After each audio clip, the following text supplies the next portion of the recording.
Hola a todos, muy buenos días. Agradecemos una vez más que todos puedan conectarse, compartir con nosotros este rato. En nombre del equipo de Olimpiadas Especiales Argentinas, le damos la bienvenida a todos y a todas. Queremos agradecer muy particularmente a las autoridades de la Fundación del Club de Leones Internacional, que hace posible que podamos llevar adelante este evento. Y también a mis compañeros, a todo el equipo de Olimpiadas, y en particular a los referentes de familia, que trabajaron mucho también para hacer la difusión de este encuentro en cada una de sus localidades, porque realmente vemos que tenemos personas que participan de diferentes lugares del país, con lo cual la difusión fue exitosa, así que queremos darles las gracias. Y bueno, esperamos que disfruten de este encuentro, que vayan pensando preguntas para el final del encuentro. Ana. Sí, buenos días. Bueno, a continuación vamos a comenzar a escuchar las ponencias de este segundo encuentro y al término del mismo habrá un espacio para preguntas. Todas las preguntas e inquietudes que tengan pueden ir escribiéndolas en el chat y al final de la ponencia las vamos a responder. Hoy nos acompañan Estela Caniza de Páez. Ella es máster en Integración de Personas con Discapacidad, docente de la licenciatura en Educación Especial de la Universidad Nacional de San Martín, representante de la UNSAM en La Ruedes, docente de curso de posgrado de Educación Inclusiva de la Universidad de San Isidro, coautora del libro Futuro, Familia y Discapacidad, miembro fundador y actual presidente honorario de Fundal, miembro de la Comisión de Discapacidad y Derechos Humanos de la Universidad de San Martín, miembro fundador de FEPI, Fundación para el Estudio de los Problemas de la Infancia, y exdirectora nacional de Educación Especial en el periodo 1984-1989. También contaremos con la profesora Cristina Miranda, máster en Integración de Personas con Discapacidad, docente de la licenciatura en Educación Especial de la Universidad Nacional de San Martín, representante de la UNSAM en La Ruedes, directora del Programa de Familia de Olimpiadas Especiales Argentina a nivel nacional, profesora del Instituto de Formación Docente del Distrito de 3 de Febrero y secretaria de Fundal. Nos preparamos a escuchar a las ponencias. The Bluetooth device is ready to pair. Bien, hoy para empezar vamos a hablar de los agentes de apoyo como acompañamiento de la vida autónoma de las personas en situación de discapacidad. Para eso vamos a hacer como un pequeño recorrido de lo que estuvimos hablando en el encuentro anterior, porque sabemos que hay personas que hoy nos acompañan por primera vez. En esta imagen que presentamos, vemos a 3 fichas blancas de ajedrez y una fucsia separada, que nos pareció significativa y representativa de muchas cuestiones que durante mucho tiempo estuvimos pensando, actuando, ¿no? De manera, hoy veríamos distinta, pero que tenía que ver con un paradigma en el cual pensábamos en el nosotros y ellos, ¿no? Como algo distinto, como diferente, aquello que justamente nos hacía pensar o había creencias en estas diferencias y que justamente pensar en la posibilidad de la autonomía para las personas en situación de discapacidad y sobre todo para aquellas personas con discapacidad intelectual o del desarrollo,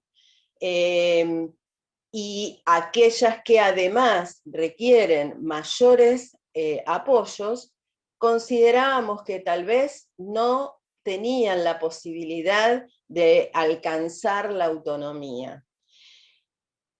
Y siempre estuvimos trabajando con este binomio, ¿verdad?, de la sobreprotección y la protección. La sobreprotección, justamente lo que provocó en las personas con situación de discapacidad es despojarlas, desprotegerlas, en definitiva, porque esto no les dio las herramientas necesarias a muchas de ellas para poder alcanzar esta autonomía, autodirección, autogestión de la que hoy estamos hablando.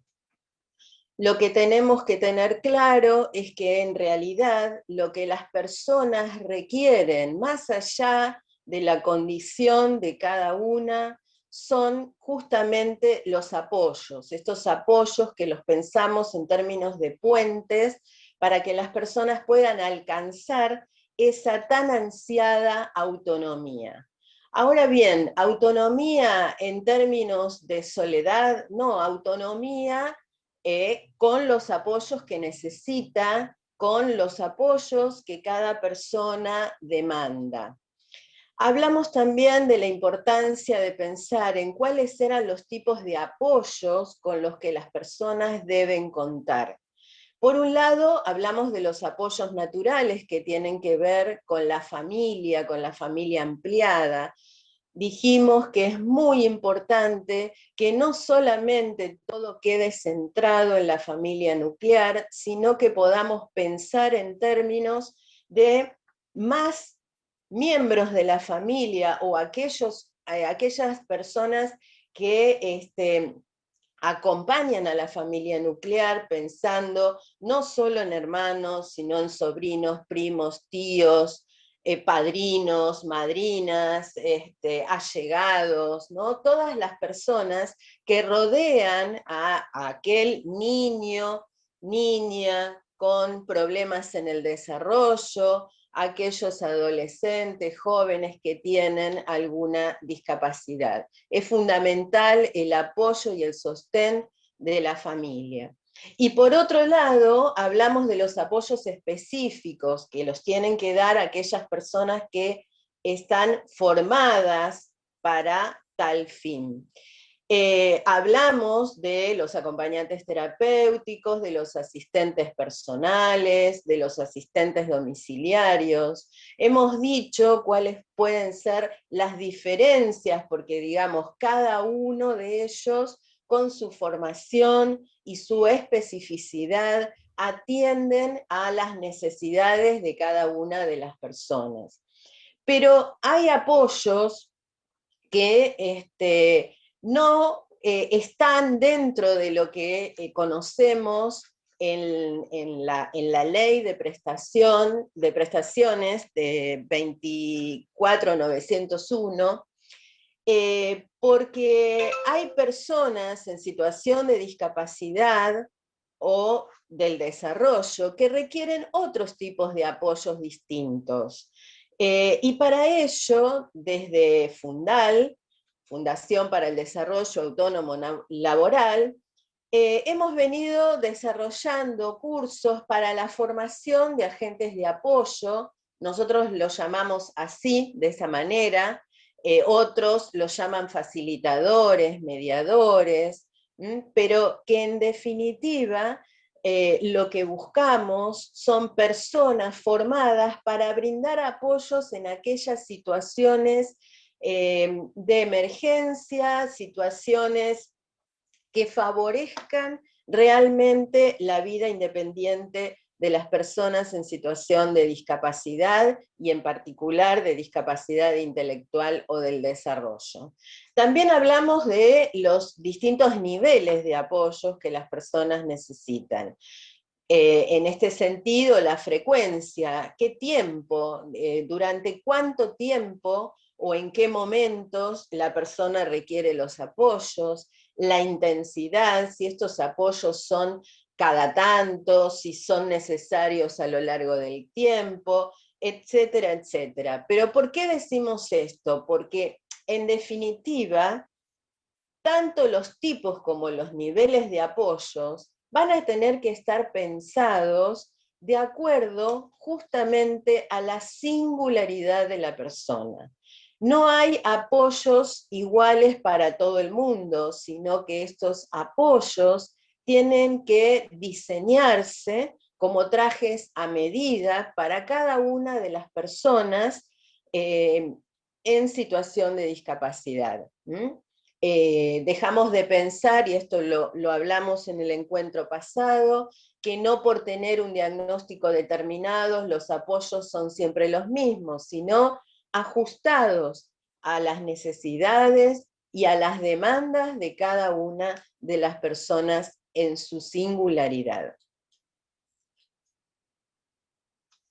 Nuestro rol, nuestra función siempre se basa en la Convención Internacional sobre los Derechos de las Personas con Discapacidad, que como comentamos en el encuentro anterior, nuestro país la ratifica en el año 2008 bajo el número de ley 26.378, y además en el año 2014 le da jerarquía constitucional.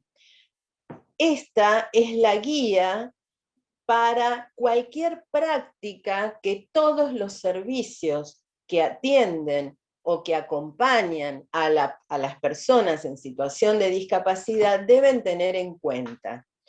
Todos estos derechos son necesarios conocerlos, pero también es fundamental que no solo quede en cuestiones de conocimiento, sino que las personas en situación de discapacidad puedan ejercer esos derechos.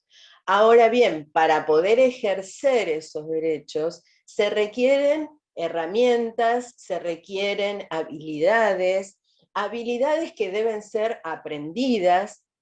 Por lo tanto, estas habilidades nos corresponden a toda la comunidad poder habilitarlas, ¿no es cierto? Tanto las familias como las instituciones educativas, como cualquier lugar de la comunidad que colabore para que estas habilidades y capacidades que ya tienen las personas en situación de discapacidad, solo que hay que habilitarlas para que las puedan llevar adelante, es necesario que cada uno desde su lugar y con un compromiso ético las puedan poner en práctica para que las personas alcancen el ejercicio de cada uno de sus derechos. Por supuesto que el Estado tiene sus obligaciones a través de las diferentes políticas públicas para que estos derechos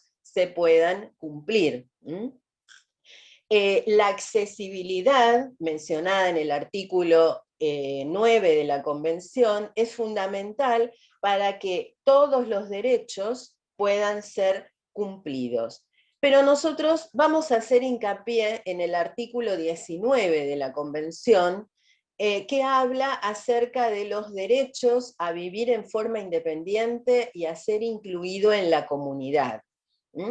Y para ello es necesario sí o sí que el Estado y la comunidad toda, que somos quienes formamos también el Estado, obviamente, brindemos las herramientas para que se cumpla este derecho en el cual cada persona en situación de discapacidad, más allá de su condición, más allá de las necesidades de apoyo que cada una requiera, realmente pueda participar en su comunidad. ¿Y cómo participar? ¿Estando solamente? No, pensando que cada una de las personas puede cumplir un rol importante en su comunidad. El Estado tiene la obligación de asegurar que la persona pueda elegir cómo vivir, dónde vivir, con quién vivir. Y para ello va a requerir ayudas, apoyos, puentes que le permitan justamente ejercer este derecho. Todo lo que necesitamos es justamente ver a las personas, visibilizar a las personas en su comunidad, que puedan participar en actividades recreativas, deportivas, en actividades culturales. Es fundamental la posibilidad de estar y circular en estos espacios, ¿sí? Al igual que cualquier persona de la comunidad. Acá vamos a ver un video un poco para comprender y que las mismas personas en situación de discapacidad nos cuenten cómo vivencian lo que el artículo 19 de la Convención plantea.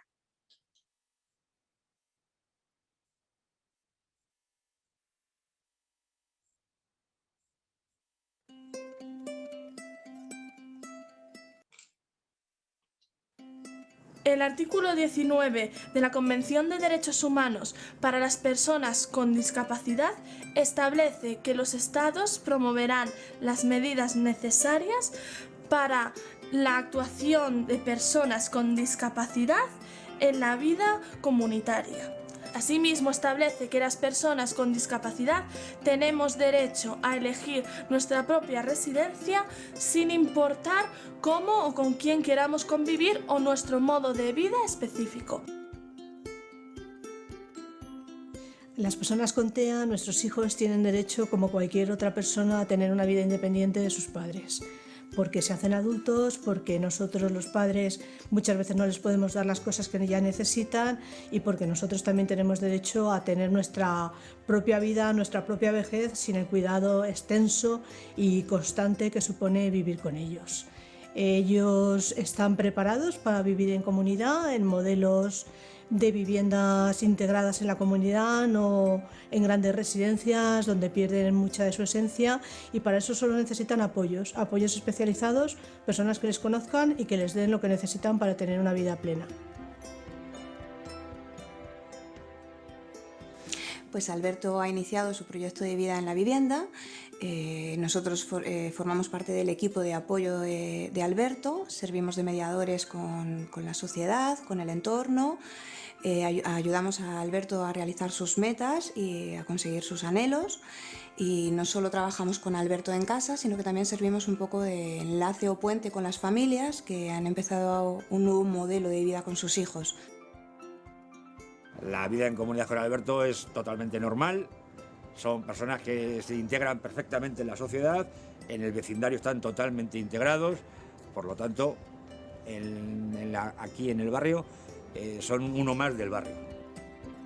Para mí al principio supuso todo un reto, he tenido dificultades a lo largo del tiempo, pero creo firmemente que ahora soy libre de decidir cómo quiero ser y estoy disfrutando plenamente de mi intimidad conmigo misma y con mi pareja. Sin embargo, todavía sigo necesitando mucho apoyo por parte de la asociación y por todos aquellos que me quieren, y espero poder seguir disfrutando de esta libertad durante mucho tiempo.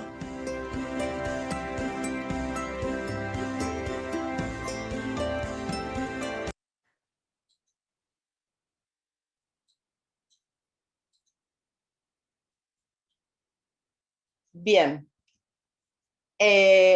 Aquí justamente lo que estábamos viendo es que es posible la vida en la comunidad, ¿sí? No siempre, queremos dejar en claro, que no siempre significa que las personas tienen que vivir en otro lugar, ¿no es cierto?, en otro espacio, pero lo importante de lo que Cristina aquí nos relata es de la posibilidad de llevar adelante su vida como ella realmente quiere, necesita y demanda, ¿sí? Puede realmente mostrarnos cómo llevar adelante esa vida y vemos cómo Alberto requiere de otros apoyos distintos que lo que Cristina demanda para poder vivir de manera autónoma en su comunidad. A ver, un segundo que no estoy pudiendo volver a pantalla completa. A ver si puedo resolver este. ¿Ahí lo pueden ver bien?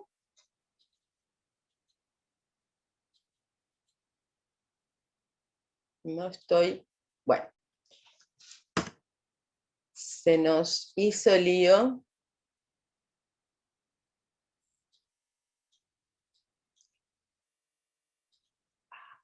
Ahí está. Bien. Entonces, de lo que nosotros queremos hablar es de quiénes y cómo se lleva adelante este trabajo que estamos pensando acerca de los agentes de apoyo. ¿Qué características tienen los agentes de apoyo? Bien, por un lado decimos que tienen que ser personas mayores de 18 años que se formen para este rol y función. El objetivo fundamental siempre tiene que ser favorecer la autonomía de la persona en situación de discapacidad, más allá de su condición, siempre ofreciendo los apoyos que la persona necesita, requiere o demanda. Su intervención no tiene un objetivo terapéutico ni un objetivo educativo, pero realmente su intervención produce efectos en estos espacios, ¿sí?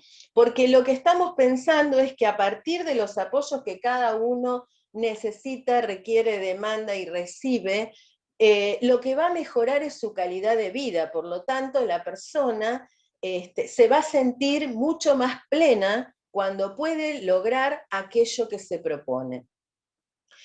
Nos parece muy importante que, como siempre estamos pensando en términos de protagonismo, que sea la misma persona en situación de discapacidad la que pueda elegir quién es el que va a cumplir con ese rol.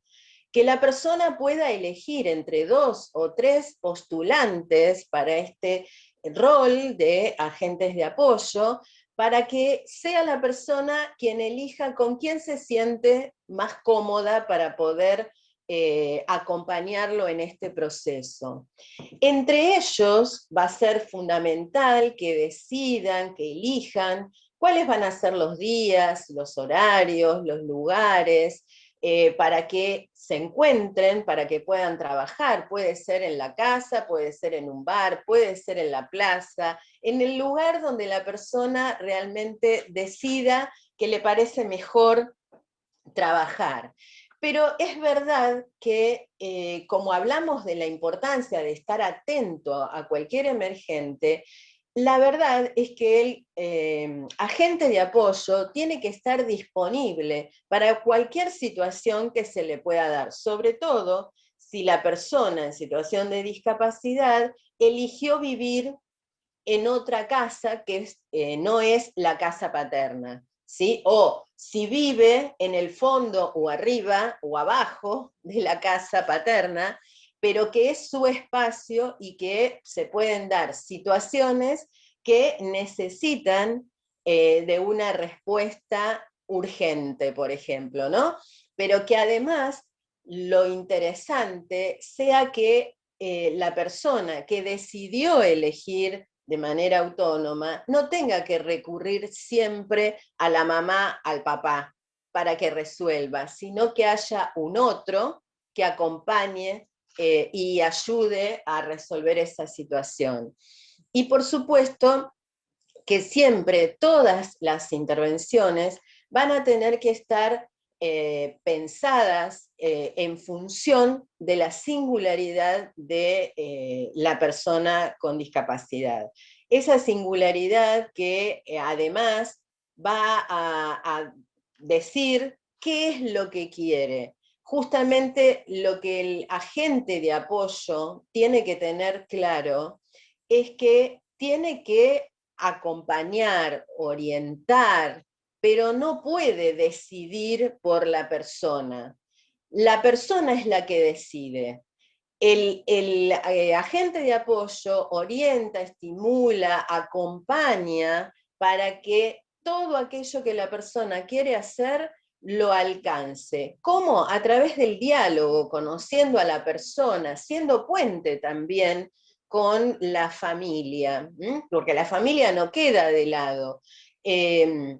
Justamente hay cuestiones en las que hay que consensuar, por lo tanto el diálogo es necesario y muchas veces el agente de apoyo es mediador entre lo que la persona quiere y la familia aún se resiste a que la persona pueda hacer por sí misma. Actúa desde la constancia, el afecto, la firmeza, la flexibilidad, ¿no es cierto?, poniendo límites, pero básicamente teniendo en cuenta y trabajando con la persona sobre aquellas cuestiones que tienen que ver con la seguridad. Y para eso tenemos que estar muy atentos, el agente de apoyo tiene que conocer todo lo relacionado a la seguridad y sobre todo a la seguridad en el hogar, ¿no? Considerar que la cocina funcione correctamente, que los enchufes no estén tan cerca de la cocina, o que cuando necesita utilizar la persona en situación de discapacidad algo que te va a enchufar, que sepa que el cable no puede pasar por encima de la cocina, ¿no? Porque a veces eso puede provocar un accidente. Es necesario que le dé herramientas, como por ejemplo, conozca el agente de apoyo algunas aplicaciones tecnológicas que favorezcan la seguridad cuando la persona sale, viaja, ¿sí? Por eso en otro encuentro vamos a contar con la presencia de Nahuel González, que nos va a dar este tipo de herramientas. Y también el agente de apoyo puede estar ahí atento a cuestiones que tengan que ver con el estudio, porque hay adolescentes o jóvenes que están estudiando o que se están capacitando, que quieren hacer un curso en el Centro de Formación Profesional de la comunidad, y que ahí el agente de apoyo puede acompañar también en orientar y en ayudarlo para que pueda avanzar en estas situaciones de estudio.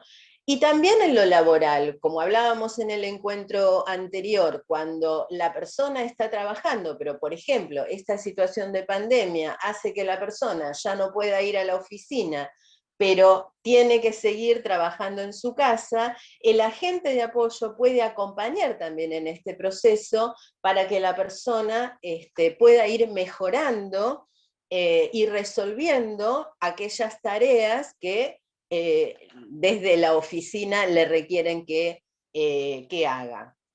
Por otro lado, también confrontar en el cómo y el para qué, porque no es un dejar hacer, no es que la persona caprichosamente quiere tal cosa, sino es que, bueno, hay que reflexionar con él, bueno, ¿cómo? ¿Para qué?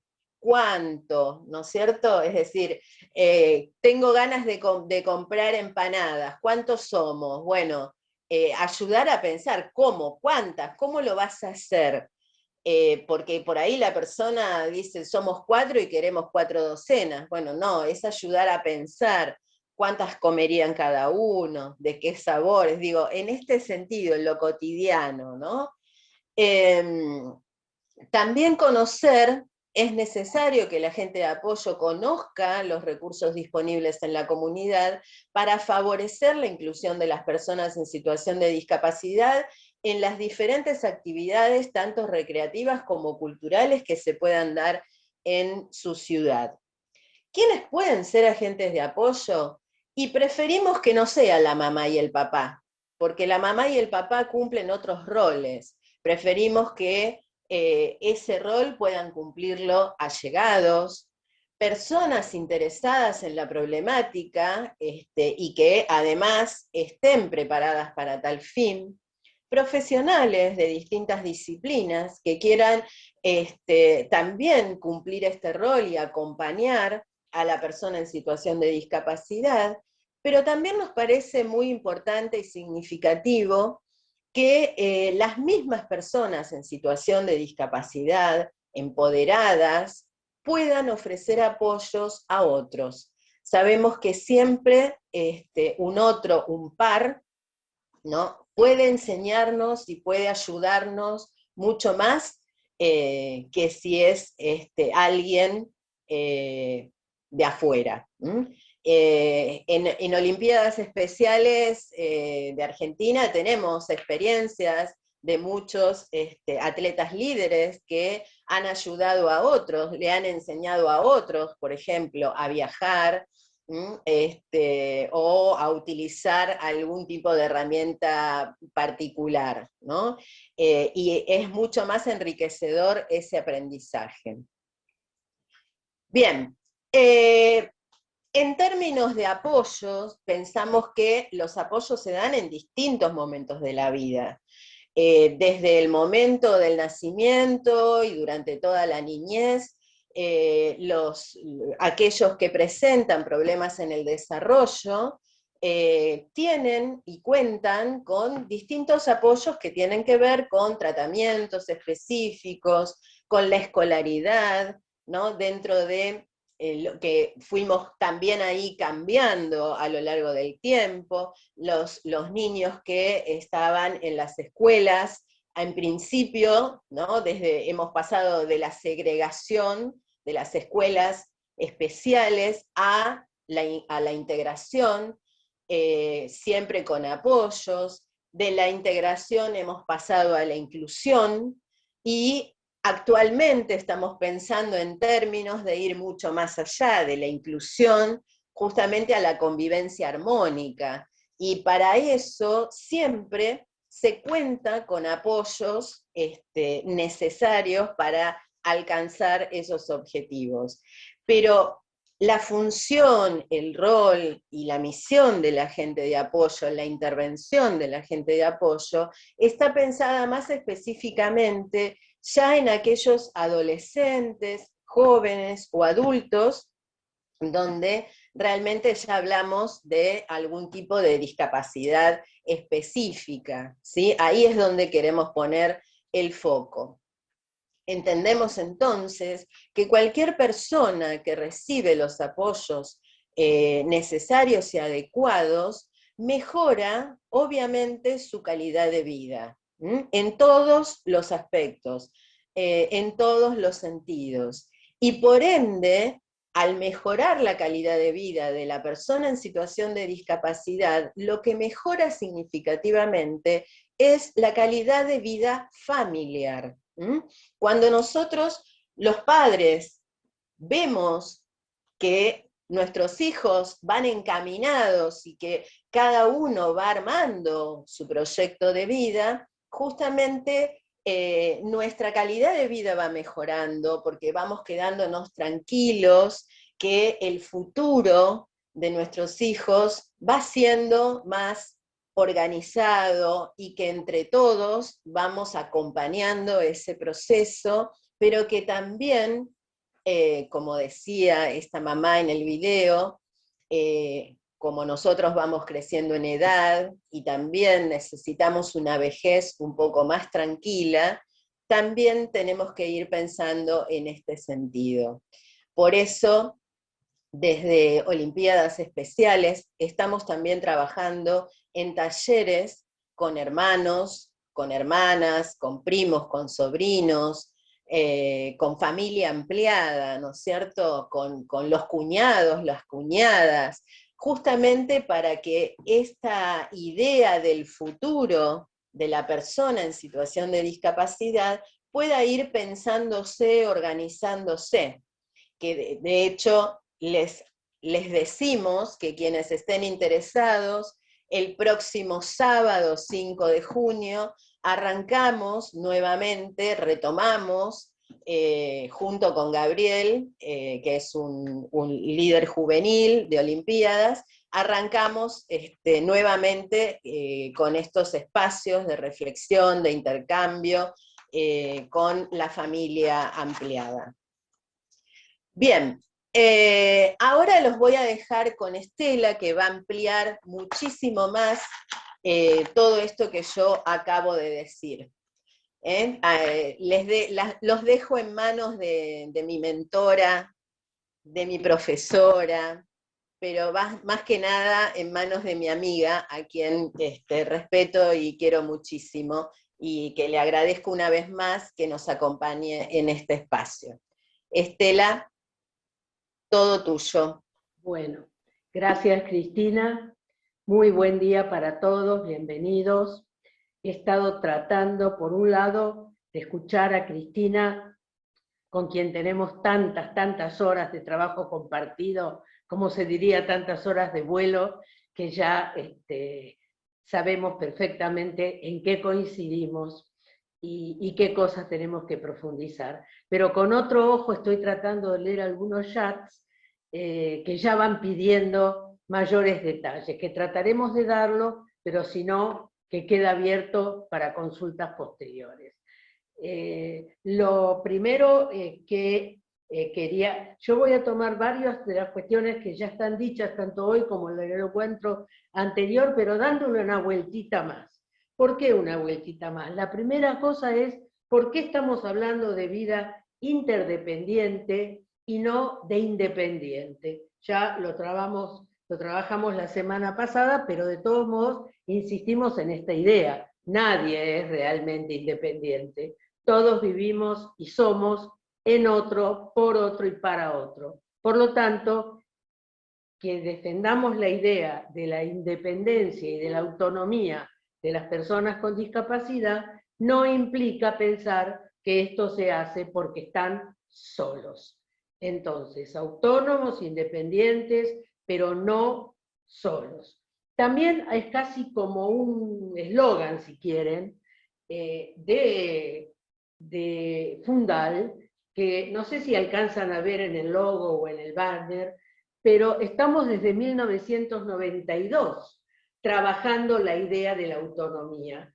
Cuando escribimos como subtítulo, acá está dicho, Fundación para el Desarrollo Autónomo, si bien en aquella época era solo laboral, porque de eso casi no había nada, lo hemos ido extendiendo para toda la vida de las personas con discapacidad y para todos los aspectos. Entonces, ¿por qué estamos diciendo que la autonomía nace en la cuna? Porque no se da de un momento para otro. Las familias no pueden pensar, ni las familias, ni los profesionales, ni de la salud, ni de la educación, ni de la acción social, si en la vida de esa persona con discapacidad, de ese pequeño niñito que nació, pequeño cachorro humano, cuando llega a la adolescencia y siempre estuvo dependiendo de la mirada, de la indicación de otro, sea familiar o profesional, de repente no se va a ser autónomo.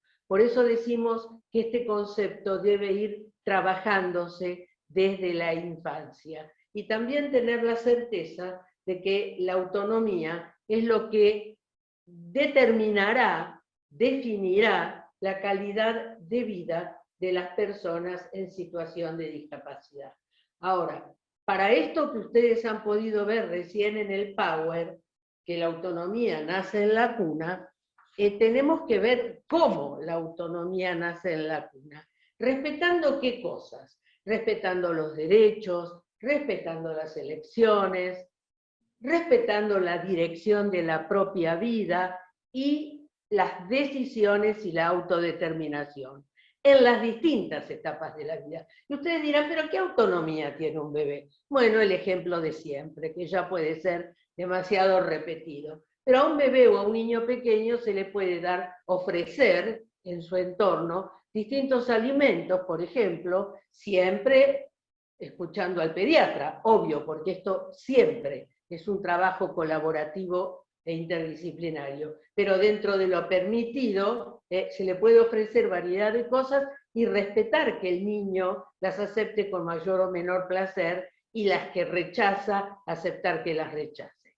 Y esto así con los juguetes, con la ropa, con el lugar que prefiere estar. Por eso, respetando a esto de vos qué querés, y yo voy a tratar de favorecerlo. A medida que pasa el tiempo, como es obvio, esto va cambiando y la persona, la personita, la persona en constitución, cada vez más va a tener distintas expresiones, distintos momentos en esto que se llama, que podemos decir, que la autonomía es una construcción. Como una construcción de un edificio, hay que empezar por los cimientos y después poco a poco ir poniendo ladrillos. No se puede empezar por el tanque de agua. No soy ingeniera, no tengo idea, pero supongo que lo normal es que se hagan primero las paredes y después arriba se ponga el tanque de agua. Tal vez en algunos casos no es así, pero está claro que este proceso de la autonomía tiene distintos momentos en las distintas etapas de la vida. Perfecto. Ahora, seguimos insistiendo en esto de que autónomos no significa estar solos. Siempre con los apoyos disponibles que favorezcan la mayor independencia. Ahora, el concepto de apoyos, de derechos, de inclusión, de autonomía, que están en la boca de la mayoría de las personas que de un modo u otro tenemos relación con esto, en realidad, y leyendo últimamente, porque la formación es un hacer personal que no termina nunca en la vida, aunque pasen tantos años de estar leyendo, es que estos conceptos se expresan como algo general, pero son expresiones sin sujeto, es decir, se habla de la autonomía, de los derechos, del ejercicio de los derechos, pero se olvida de hablar de cada uno, es decir, ponerle el sujeto. Los derechos de Pepito, los derechos de Marcela, los derechos de Juancito, la autonomía de fulano, la independencia de Mengano. Porque si no, son cosas muy generales a las que si a uno le preguntara a la sociedad general, que no tiene relación directa con este tema, ¿qué opinan de esto? ¿Ustedes creen que las personas con discapacidad tienen derechos? Por supuesto que la mayoría va a decir que sí. Ahora, cuando hablamos de lo singular, ¿podrá Pepito ejercer tal derecho? Ahí empiezan las dudas, y quién sabe, y no sé, y depende. Entonces, a estos conceptos generales, a estas expresiones, nos hace falta ponerle el sujeto.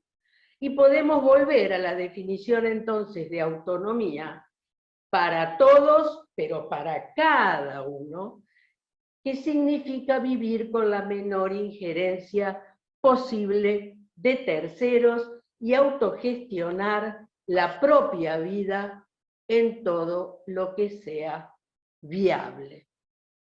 Ahora, ocupémonos un poco más de la discapacidad intelectual o de las personas en situación de discapacidad intelectual. Entonces, volvemos a lo que estábamos diciendo. Las necesidades de cada uno son singulares. No es lo mismo lo que sirve para uno que lo que sirve para otros. Y además, entonces, esto nos lleva a salir de la supuesta igualdad. Todos somos iguales. No, no es verdad. Porque eso implicaría que lo que sirve para uno sirve para todos. No, no todos somos iguales. Cada uno, en su singularidad, tiene sus propias necesidades y demandas. Y en este sentido, habría que decir, la única singularidad, igualdad que aceptamos, eso sí, para todos, es la igualdad en dignidad. En todo lo demás, nos tenemos que mover en el plano de la equidad. En este punto me gustaría hacer ampliar un poco la idea, porque tampoco podemos pensar que una persona con discapacidad intelectual es una persona en la que lo que le pasa es idéntico a lo que le pasa a otros, de los cuales también se dice tiene discapacidad intelectual. Pero las personas con discapacidad intelectual pueden tener además otras características, por ejemplo, una discapacidad sensorial también presente, más grave, menos grave, depende, pero acompañar la discapacidad intelectual, la discapacidad sensorial, las dificultades de movimiento, etcétera, etcétera. Y fundamentalmente, la variable que implica correrse del concepto de discapacidad intelectual, como nosotros defendemos, al concepto también importantísimo de discapacidad mental, lo que implica que la persona puede tener también características singulares desde el punto de vista de su psiquismo. En algunos casos, esto, depende, exigiría también la participación de, por ejemplo, un equipo psiquiátrico, medicación. Otros, en cambio, no necesitan ningún tipo de tratamiento específico, además de lo que corresponde a sus dificultades intelectuales. Si además tuvieran la necesidad de un tratamiento específico del orden de lo psiquiátrico, de lo psicológico, a lo mejor el rol tendría que correrse no a un acompañante terapéutico, porque es otra la función, porque es otra la necesidad. Otra cuestión que hemos defendido fuertemente es qué valor se le da a los diagnósticos. Los diagnósticos son importantes, pero pueden orientar, pero no determinar las formas de prevención. Estaba leyendo en estos días que el diagnóstico como tal, los diagnósticos como tales, no pueden obviarse, no es cuestión de que no hagan falta o que los deje de lado. El tema es que hechos los diagnósticos, los mismos no atrapen, que no nos atrapen por el mismo, por el diagnóstico mismo. Y también pensar que no dejarse atrapar por los diagnósticos permite a las personas salir de su encierro. Vamos ahora a retomar un poco algo que ya presentó Cristina, que es qué es en las etapas iniciales, pero aún más en la adolescencia, en la pubertad, en la adolescencia, en la juventud, cuando todavía la familia nuclear tiene tanta influencia fundamental para sostener a la persona en situación de discapacidad o con variables funcionales, con dificultades en el desarrollo. En las primeras etapas de la vida, el protagonismo familiar es indiscutible e imprescindible.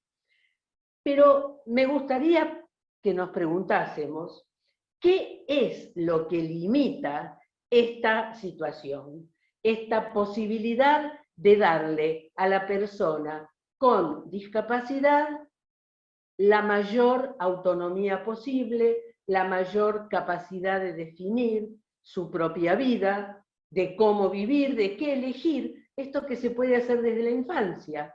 ¿Qué querés? ¿Qué te gusta? ¿Qué elegir? Y yo creo que esto, que limita tanto, son el temor a los riesgos. Yo creo que los riesgos deben ser jerarquizados. Todos vivimos en riesgo. Vivir es un riesgo para todos. Nosotros estamos acá, pandemia mediante, cada uno en su casa o en su lugar particular donde pueda comunicarse, y para llegar a ese lugar o para salir de ese lugar o para prender la computadora y enchufarla o para lo que fuere, tiene riesgo, pueden pasar cosas. A las personas con discapacidad también. Y si cruza la calle y lo atropella un auto, leamos nada más las noticias diarias, a ver cuántas de las personas afectadas con cualquier discapacidad son los protagonistas fundamentales de graves accidentes de tránsito e incluso de la muerte. En general, lamentablemente, son los motociclistas. ¿Y será que son personas con discapacidad? Seguramente no.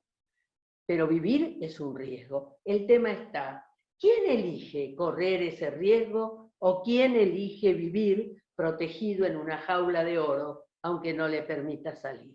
Entonces, a los riesgos hay que conocerlos, hay que hacérselos conocer a la persona con discapacidad, es función de un agente de apoyo hacerle ver los riesgos que tanto en la intimidad del hogar, en la calle, en el lugar de estudio, de trabajo, en un baile o a donde fuere, riesgos hay, cuáles son, cómo evitarlos, cómo protegerse y después salir a la vida, correr los riesgos que implican estar vivos. Y sobre todo preguntarse quién decide, llegada la edad en que cada persona puede decidir. No estamos hablando ni de los bebés ni de los niños pequeños en este punto, porque en general no viajan solos ni salen solos. Bueno, vamos a volver entonces a un poquito, simplemente unas fotos, para que ustedes vean que las distintas formas de apoyo pueden darse en distintas situaciones.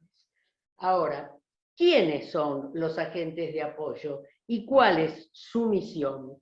La misión de estos agentes, que debe, por supuesto, escuchar a la persona, estar sostenida en un trabajo colaborativo, porque a veces se puede suponer que es un líbero que trabaja solo, que escucha solo a la persona a la que está brindando apoyo y que no tiene nada más que hablar con nadie. Esto no es así.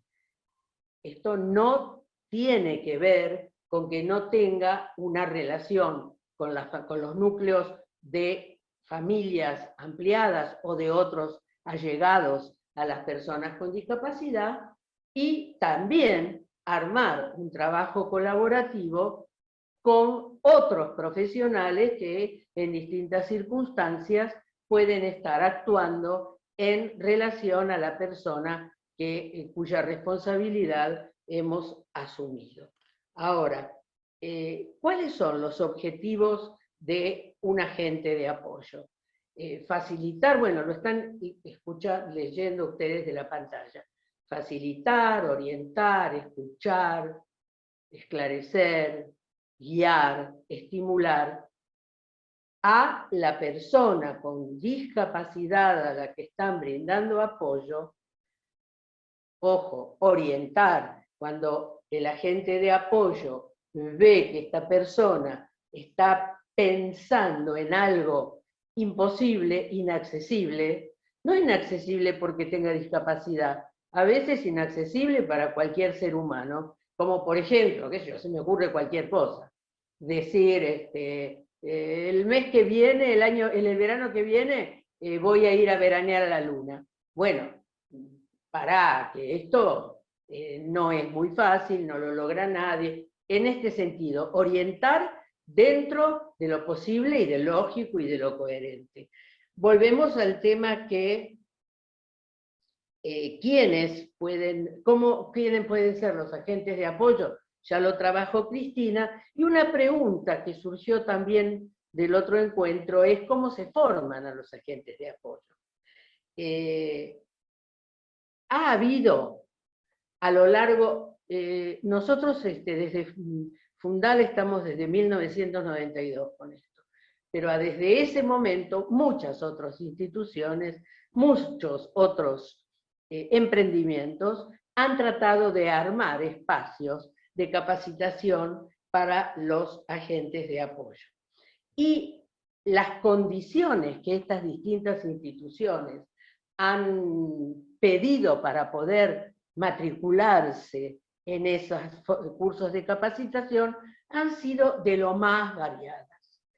Desde gente que dijo, no tienen ni siquiera tener estudios primarios, otros dijeron primarios completos, otros dijeron personas con título secundario, otros también, sin dejar de lado, a todos los profesionales de cualquier disciplina que estén interesados en los procesos de vida hacia la vida autónoma de las personas con discapacidad. Y aún de personas con discapacidad que por sus propias características tienen condiciones para ayudar, apoyar, orientar, acompañar, facilitar a la vida de otras personas con discapacidad, que por lo tanto también pueden ser agentes de apoyo a lo largo de toda la vida de las personas. Si ustedes me preguntan, como pasó la vez pasada, ¿a dónde se forman? Yo lo único que les puedo decir es, hay muchas organizaciones que tienen distintas formas de capacitación para los agentes de apoyo.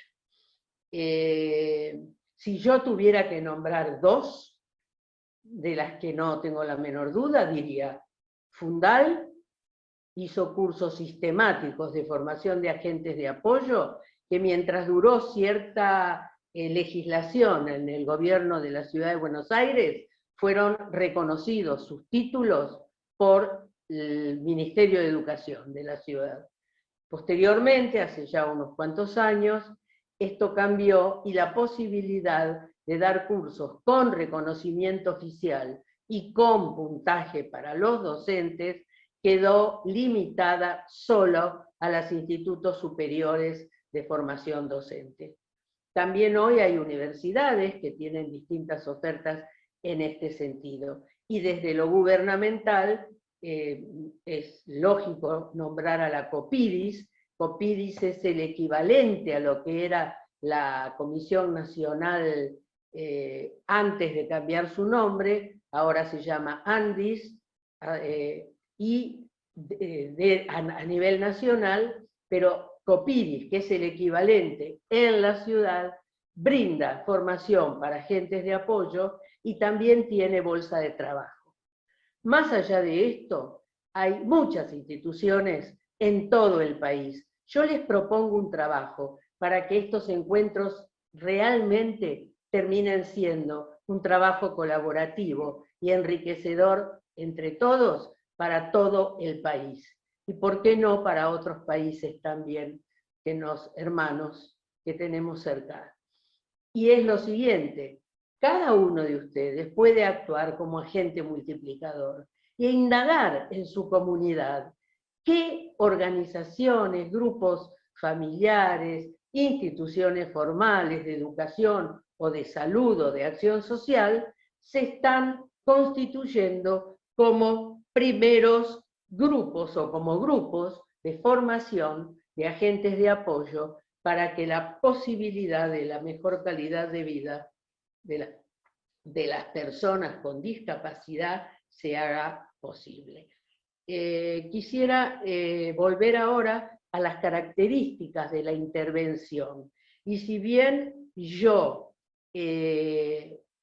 no puedo desde acá, de mi casa, señalar con un puntero lo que quisiera profundizar, leemos los títulos que aparecen en la transparencia: flexibilidad, afecto, constancia, reflexión compartida, límites, firmeza.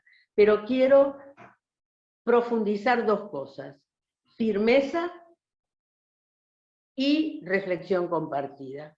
¿Firmeza en qué sentido? Armar con la persona a la que van a ofrecer apoyo, digámoslo de alguna manera, no me gusta decir un contrato, un acuerdo.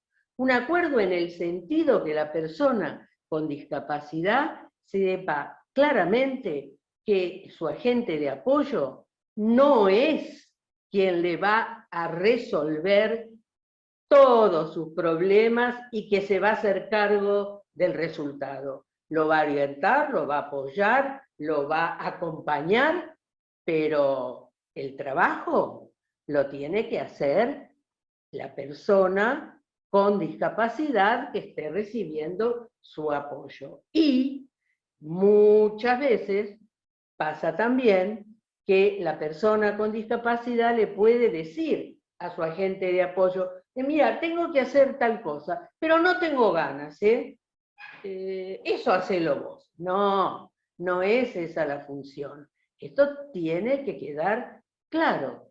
El agente de apoyo es quien acompaña, quien hace una mediación, que está atento, que sugiere, pero de ninguna manera hacer el trabajo por el otro.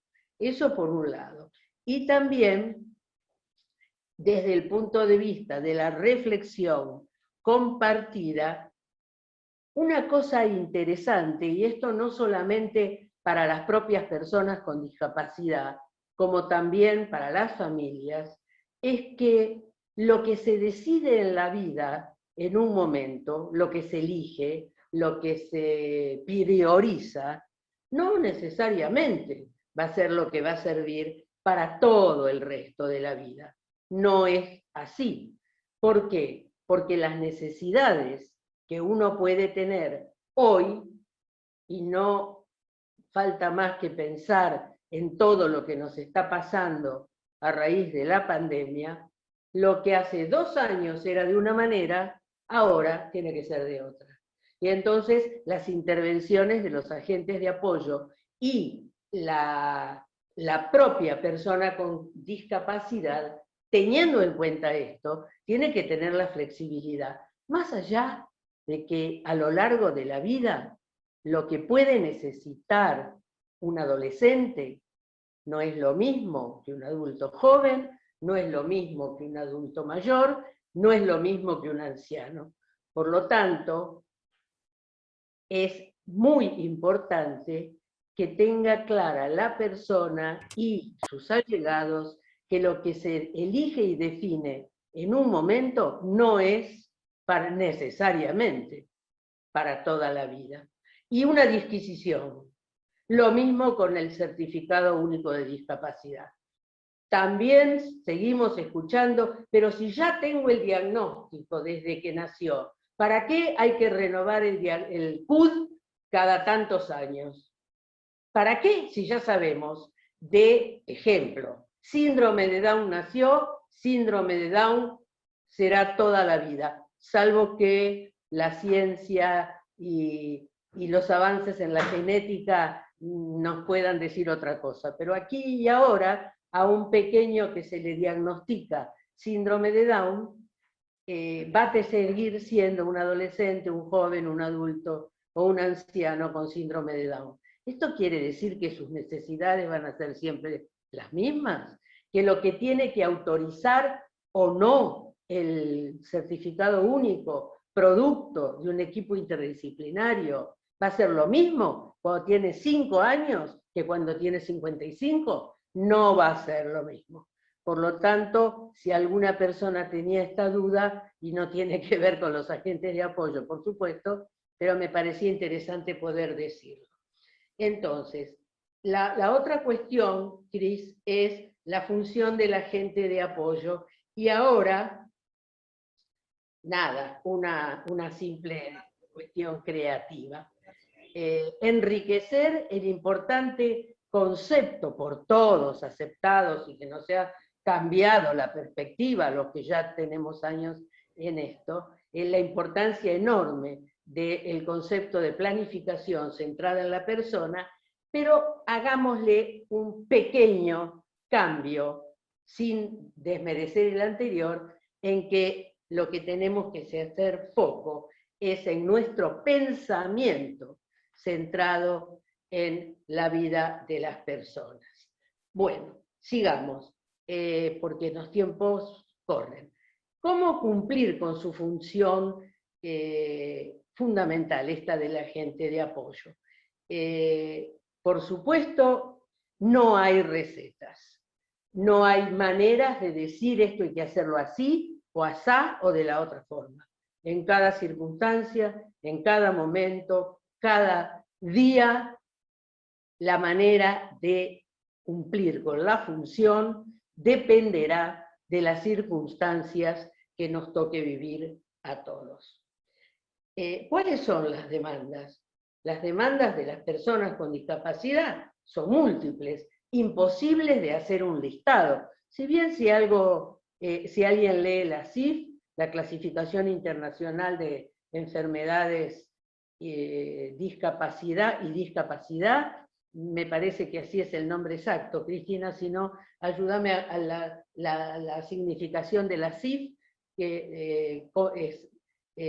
pero la Asociación Internacional del Funcionamiento de la Salud y de la Discapacidad. Perfecto. Ahí hay una enorme lista, está, por supuesto, que lo sacan de internet, de todas las cosas que un adulto hace. Lamentablemente todavía cuando pensamos en personas con discapacidad, estamos pensando en muchos lugares, no en todos, ¿no? En que pueda bañarse, vestirse, comer y eventualmente prepararse algo para comer. Pero poco y nada dice de qué pasa cuando quiere escribir una carta de invitación a una fiesta, o que quiere ir a comprar ropa adecuada a tal o cual circunstancia, o cómo aprender un nuevo recorrido. Por ejemplo, si es un atleta que siempre va a entrenar a un lugar y de repente por alguna razón tiene que ir a entrenar a otro lugar al que nunca fue ni no sabe ni dónde ubicarlo. Bueno, ¿cómo poder el agente de apoyo orientarlo o aún acompañarlo para que pueda llegar al lugar de destino? Como eso, millones de cosas.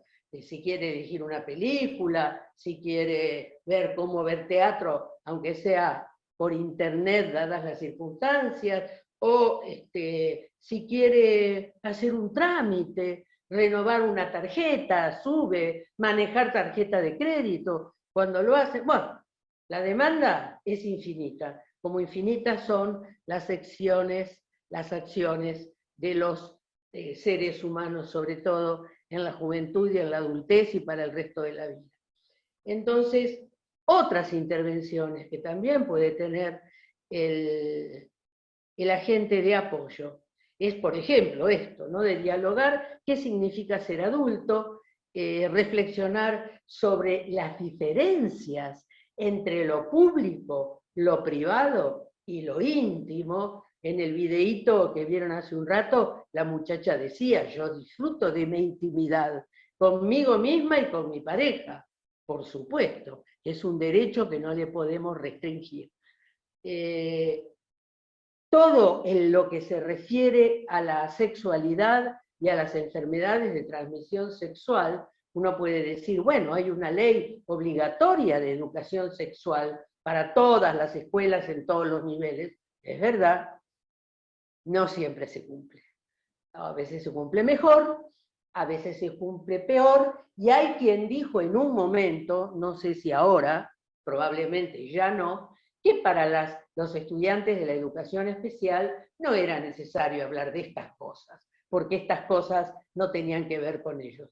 Caramba, los seres humanos somos seres sexuados, no existe otra posibilidad, y no darles el derecho a aprender para evitar riesgo, justamente, es una cuestión, diría, que viola la ética, la moral y las buenas costumbres. Desde el punto de vista de la inclusión social, todos los aspectos que hacen a la cultura. No olvidemos que todo es cultura menos lo que es natura. Todo lo que no es estrictamente de la naturaleza tiene la mano del hombre y por lo tanto es cultura. Me acuerdo siempre de una profesora de pedagogía que yo tenía en la escuela normal hace tantos años, que nos señalaba el pupitre y decía era una tucumana la profesora. Este banco es cultura, señorita. Y nosotros la mirábamos como diciendo, pero para mí la cultura es la pintura, es la música, es el teatro, es la danza. No, no, no. La silla también es cultura, porque la hizo el hombre. Entonces, todos los aspectos de la cultura tienen que estar acerca, posibles de ser accedidos para la persona con discapacidad. La vivienda personal como una alternativa cuasi final de este proceso de autonomía, elegir el propio hogar, cómo, dónde y con quién vivir, ese es un tema para trabajar aparte y lo vamos a trabajar en otros próximos encuentros de este mismo proyecto. La vida amorosa, el derecho a constituir familia propia. Y una cuestión que me parece mucho más cercana, llegada a todos los demás, es la cuestión del trabajo. El trabajo no puede ser un como sí. Esta cosa de hacer, sobre todo en los tradicionales talleres de formación laboral, que ya han sido muy transformados y llamándose educación integral para jóvenes y adultos, tienen que tener una transformación copernicana. ¿Por qué? Es decir, cambiar de una punta a la otra. ¿Por qué? Porque por muchos años se entendió que ir a un taller era, en primer lugar, el descarte. Para los que no pueden seguir aprendiendo lo que se llamaba lo pedagógico. Esto significa leer, escribir, calcular, saber que la madera no es toda igual, que algunas se cultivan en el norte y otras en el sur, etcétera, etcétera, no estaba ni pensado. Era la manualidad por la manualidad misma. Clavar por clavar, lijar por lijar, mezclar harina con huevo por mezclar, sin saber ni qué es la madera, ni qué son los clavos, ni cómo calcular, ni por qué si mezclo harina con huevo y agua pasa una cosa, si le mezclo leche pasa otra, qué es la leche, de dónde sale, etcétera, etcétera, etcétera. Es decir, todos los aportes que la ciencia da para que lo que hacemos culturalmente, es decir, lo que hacemos los humanos, tenga sentido. Este es un cambio fundamental que todavía no se expresa en los distintos espacios llamados de formación laboral o formación integral. ¿Por qué? Porque evidentemente el trabajo, acceder al mundo del trabajo, como les decía en el texto, no es un como si estuviera trabajando, como si me estuviera preparando para la vida adulta. Es como jugar, hay como sí, como juegan los niños, pero las personas con discapacidad no son niños eternos, son personas que pasan todas las etapas de la vida como cualquier otro. Entonces, formación para el trabajo implica formación para poder ingresar al mundo laboral y aún, y esto, como todos sabemos, todavía es difícil, pero cada vez menos, al mundo del empleo. Ahora, ¿qué implica aprender a ser trabajador, a saber a ser empleado? Y también en esto el agente de apoyo tiene su función.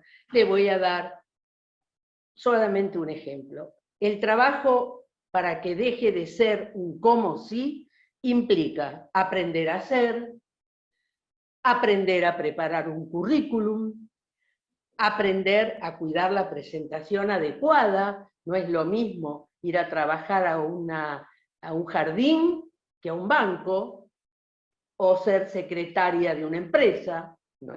secretaria o secretario de una empresa, para participar en un café para ser mozo o trabajar en la cocina. Para cada actividad, la presentación tiene que adecuarse a las exigencias justamente del rol a cumplir.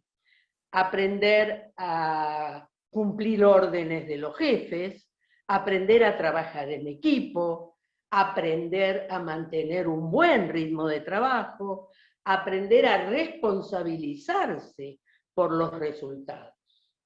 Y me permito una referencia que dice: el trabajo es un valor siempre y cuando esté al servicio de las personas. Por ejemplo, en el caso de las personas con síndrome de Down, el trabajo amplía su campo de autonomía personal, sus relaciones, su capacidad adquisitiva, su sentimiento de identidad y la satisfacción consigo mismo. Este párrafo es del doctor Jesús Rodríguez, perdón, miren lo que estoy diciendo, Jesús Flores, un eminente no es neuropediatra, en realidad es un fisiólogo y neurólogo especializado en discapacidad y reconocido interiormente. Todos sus textos que están en internet son imposibles de evitar. Cuando alguien preguntó dónde está la teoría, bueno, miles de páginas hay escritas, y después, si tengo tiempo, doy algún ejemplo. En todo caso, y para terminar digo, la mejor calidad de vida de las personas con discapacidad depende de las debidas configuraciones de apoyo que se les ofrezcan. Atiendan al juego de palabras, ¿no? Sin apoyos, las personas pierden algo fundamental para poder ejercer sus derechos. Y el Estado debe asumir el compromiso y la responsabilidad que le compete a través de políticas públicas, cumpliendo con lo que dice la Convención. En este sentido, y creo que hay una pregunta en este sentido, todavía en la ley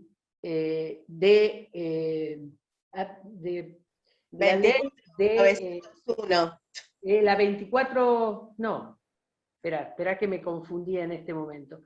En este sentido, la ley de prestaciones básicas para las personas con discapacidad, en su parte de los apoyos, no implica, no incluye, no está escrito que estos apoyos son para personas fundamentalmente con discapacidad intelectual, mayores de 18 años a lo largo de toda la vida, y que tienen la posibilidad de ser autónomos y de manejar su vida en todos los aspectos básicos de la cotidianeidad. Pero que esto no significa que no necesiten apoyos para resolver las interferencias impensables que en la vida de todos y de cada uno existen cotidianamente.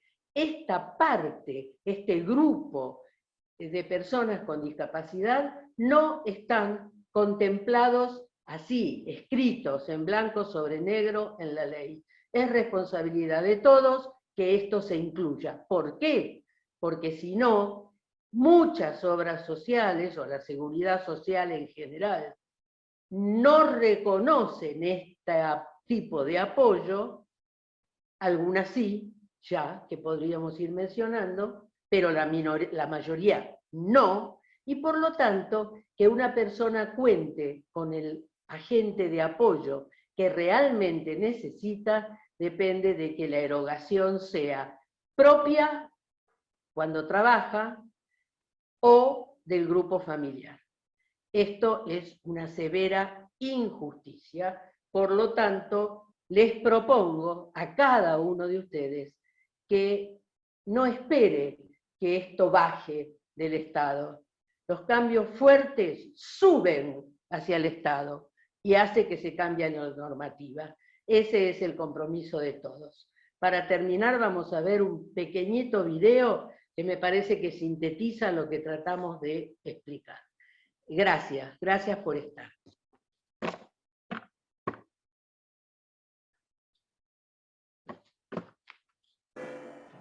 El cazo de Lorenzo.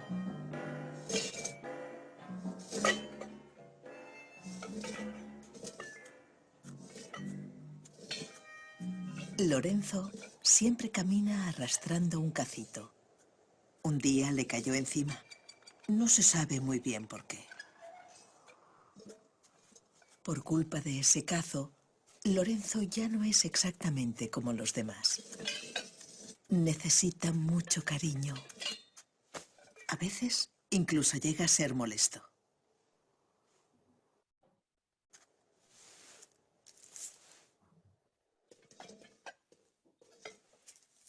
Es muy sensible. Y tiene una gran sensibilidad artística. Tiene muchas cualidades.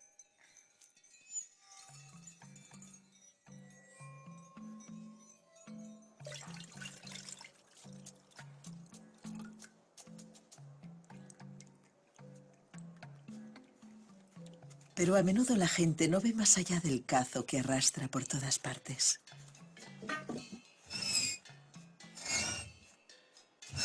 Les parece extraño, incluso inquietante.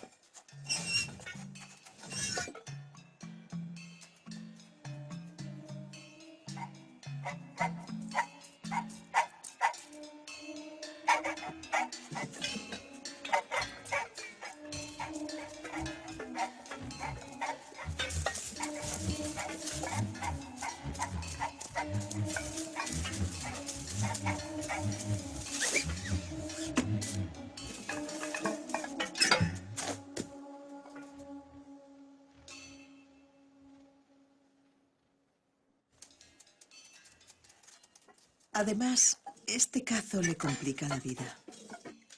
Muy pocos se dan cuenta de que Lorenzo se tiene que esforzar el doble para hacer lo mismo que los demás.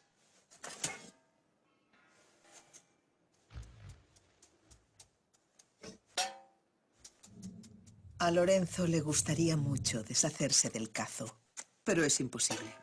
El cazo siempre está ahí y no se puede hacer nada.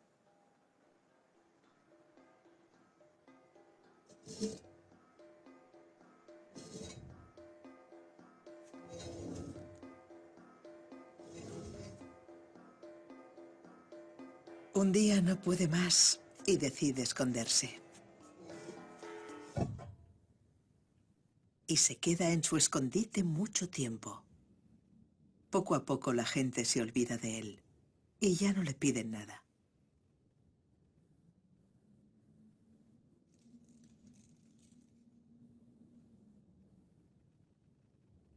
Pero afortunadamente, las cosas no son tan simples. Hay personas extraordinarias. Con que haya una es suficiente.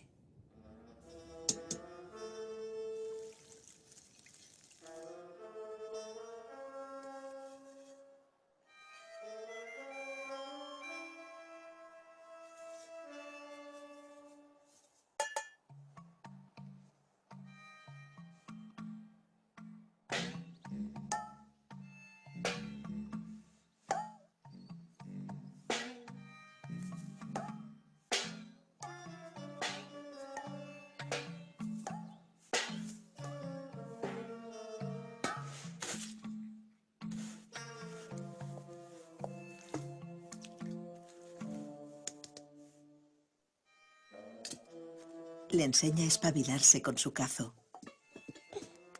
Le cose un zurrón para su cazo.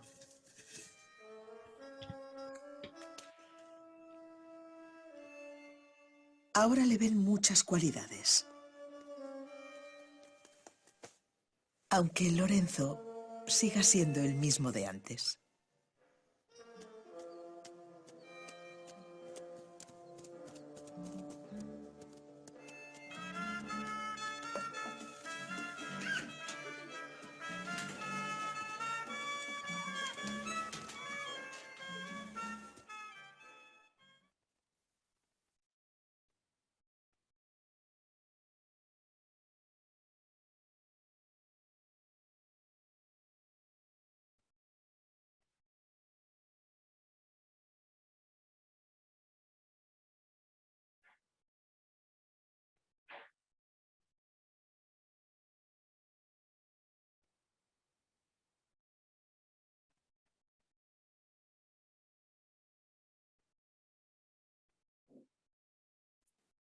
Cristina, estás muteada. Ahí está. Podemos seguir y a ver si hay preguntas, Ana, para terminar. Sí, Cris, hay muchos comentarios, muchas preguntas. Hemos tratado de recabar las que no se repiten o las más significativas, disculpen porque si no sería eterno. Pero hemos anotado preguntas, creo que hay una pregunta de Ana Antonini que está siguiéndonos por YouTube, que ha quedado respondida. Si no es así, Ana, nos mandás un mensaje, porque la hizo al principio de la ponencia, en donde preguntaba si se podría ampliar sobre el rol de estos mediadores. Creo que a través de las ponencias de Cristina y de Estela ha quedado respondida, si no cualquier cosa nos decís. Paola Enríquez consulta en cuanto a la terminología situación de discapacidad. Cristina. Sí, en realidad el concepto de persona con discapacidad, que es el que figura en la convención, que fue aceptado por las personas con discapacidad que participaron en el articulado, en la elaboración del articulado de la convención, hoy como que se repreguntan, ¿verdad? Porque en realidad la condición de la persona sigue siendo la misma, es decir, como decía Estela, tiene síndrome de Down. El síndrome de Down va a estar en forma permanente, no va a cambiar. Lo que cambia es la situación, porque en función del cambio del contexto, en cuanto se eliminen barreras o se disminuyan barreras, la discapacidad de la persona va a disminuir o va a ser mayor, ¿verdad? Entonces, no es en sí la condición, sino lo que tiene que ver con la situación. Y en este sentido, desde el aspecto teórico, justamente Patricia Brogna, que es antropóloga, socióloga, perdón, y Liliana Pantano han trabajado mucho en relación a este concepto. Concepto que también lo está tomando la doctora Agustina Palacios, porque es algo de lo que se empieza a trabajar y a revisar, ¿no? Porque bueno, vamos siempre actualizando, ¿no? Así como antes hablábamos de retardo mental y hoy hablamos de discapacidad intelectual o del desarrollo, vamos cambiando en la terminología y que tiene que ver con ciertos posicionamientos, de dónde pensamos a la persona, ¿no? En su singularidad. No sé, Estela, si vos querés agregar algo más. No, yo sí quiero explicar, bueno, esto que acabas de explicar está claro. Hay otras instituciones, como la FEAPS, por ejemplo, como INICO de la Universidad de Salamanca, como la revista Siglo Cero, es decir, hay multiplicidad de fuentes en las que uno puede agregar para ir repensando todos estos conceptos, que es lo que hacemos cotidianamente, saliendo yendo dentro de España a la zona de Cataluña, está el proyecto Aura, es decir, hay tanto en nuestro país, que no está para nada atrasado en esto, aunque falta tanto por hacer, pero desde el punto de vista teórico y conceptual somos participantes muy, muy bien recibidos y valorados en el resto del mundo, pero también interactuando, porque el trabajo colaborativo tiene que ser fuertemente dentro de nuestro país y también del resto de los países. No podemos estar aislados. Autónomos, pero no solos, como también decimos respecto de las personas con discapacidad. Así que, bueno, estos conceptos se van ampliando. Si uno, en lugar de decir persona con discapacidad, dice persona con diversidad funcional, para algunos lo escucha por primera vez, para otros los venimos escuchando, y también podemos ver cuál es la sutileza de una manera u otra de hablar. Lo que no quiere decir que la culpa de cómo se digan las cosas, o lo que está bien o lo que está mal, está solo en las palabras. No es en las palabras. Ahora hay una normativa, por ejemplo, ¿no?, que dice que no hay que hablar de alumnos, sino de estudiantes, aunque tengan 4 años. Bueno, sí, está bien. Alumnos, etimológicamente, quiere decir que no están iluminados, que no saben nada. Ese concepto cambió, pero tampoco es pecado decir alumnos. Y en todo es así, uno tiene que ir adaptándose a los avances de la cultura, por un lado, y por otro lado diciendo, bueno, no todo lo que se dijo antes, está mal y hay que cambiarlo. Entonces todo está en ver cómo dar un pasito más adelante para mejorar la calidad de vida de las personas con discapacidad, o con el pensamiento puesto en esta calidad de vida de las personas con discapacidad. Sí, sí, por eso decía posicionamiento también, ¿no? Exactamente.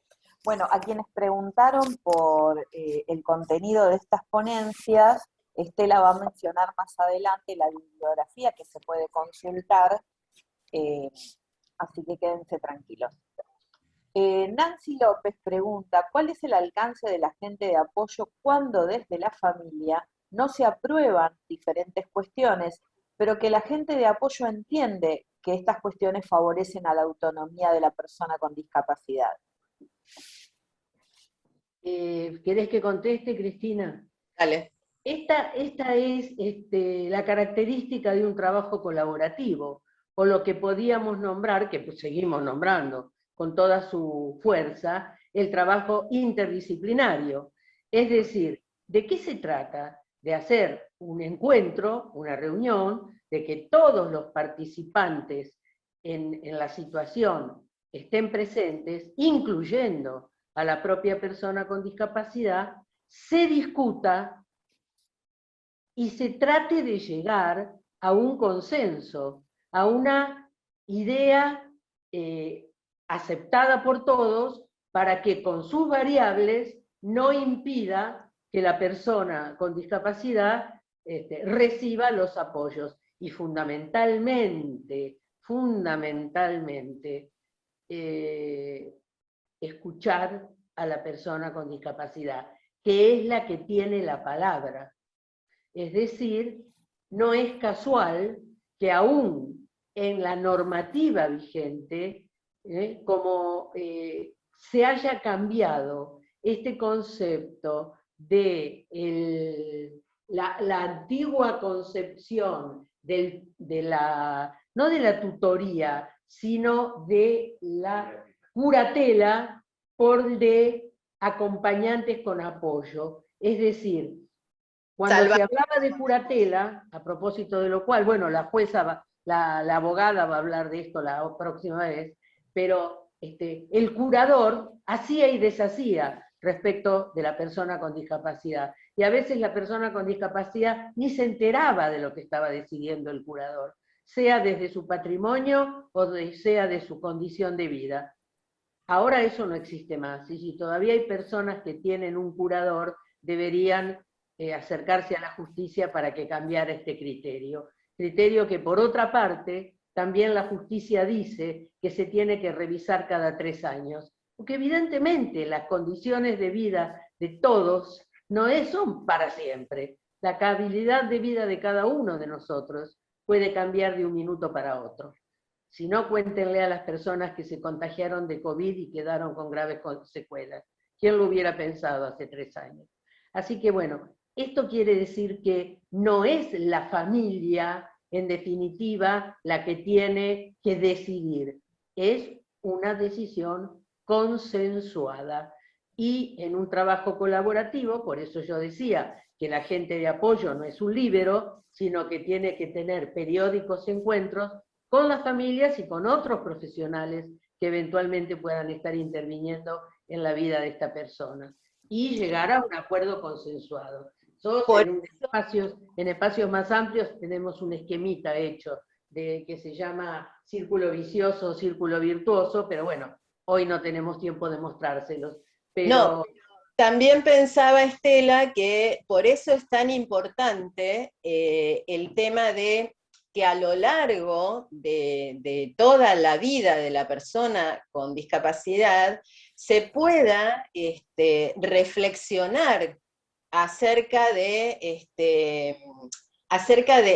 la persona y de cómo se van produciendo estos cambios.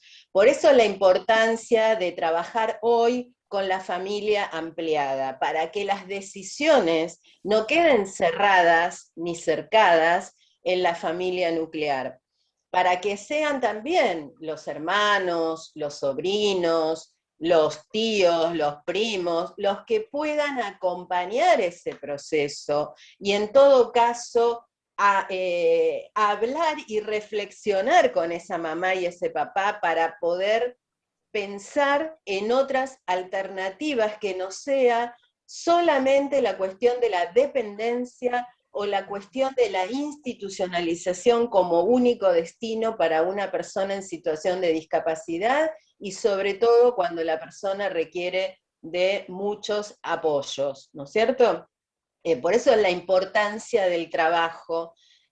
Pensemos hoy que las personas en situación de discapacidad han aumentado sus expectativas de vida, por lo tanto, superan muchas veces a sus propios hermanos en la vida, ¿no?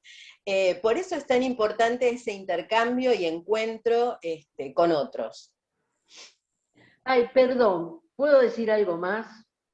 En Dale. esto que acabamos de marcar, es decir, en este proceso de cambios vitales que todos tenemos, el otro día en un congreso, por supuesto virtual, escuché algo que me llegó, me conmovió fuertemente, y que se refiere a lo siguiente: muchísimos años hemos escuchado y seguimos escuchando a las familias, pero sobre todo a los padres, preguntarnos qué va a pasar cuando nosotros no estemos. Esta es una pregunta que genera justamente mucha angustia, esto de preparar el futuro. Por eso hay un libro que tuve el honor de ser coautora con Blanca Núñez y con la licenciada Beatriz Pérez, para hablar del futuro. Pero me conmovió en este último encuentro a una persona con discapacidad visceral en este caso, pero podría ser cualquier persona en situación de cualquier discapacidad, sobre todo ahora que hemos recorrido el larguísimo camino de pensar que ciertas personas, como por ejemplo las personas con síndrome de Down, no eran capaces de alfabetizarse, y ahora estamos trabajando muy fuertemente por la inclusión educativa en el nivel universitario, superior y terciario o universitario, de personas con distintos tipos de discapacidad. Pero la pregunta que a mí me conmovió es transformar esto de qué va a ser de él cuando nosotros no estemos, dicho desde los padres, a una persona que dijo, con discapacidad, que dijo, mi preocupación ahora es qué voy a poder hacer yo cuando mis padres, ya viejitos, grandes o enfermos, necesiten ayuda. ¿Cómo yo, desde mi discapacidad, los voy a poder ayudar? Entonces esto también muestra cómo el estatus, por decirlo de alguna manera, de las personas con discapacidad han cambiado a lo largo de la historia, siguen cambiando, y es mucho, pero mucho lo que nos queda por hacer. Muy bien. Bueno, continuamos. Esperen que estoy ordenando un poco. Darío consulta, ¿cuál sería el acompañamiento cuando la dificultad es de relación con el otro? Conflictos con compañeros, amistades, con estados de ánimos cambiantes y sin aceptar consejos la mayoría de las veces. Se asiste a terapias, está hablando, interpreto yo, de una persona con discapacidad en etapa adolescente y su preocupación es justamente su adultez. ya que tiene dificultades de relación con los demás. ¿Querés contestar, Cristina, o contesto yo?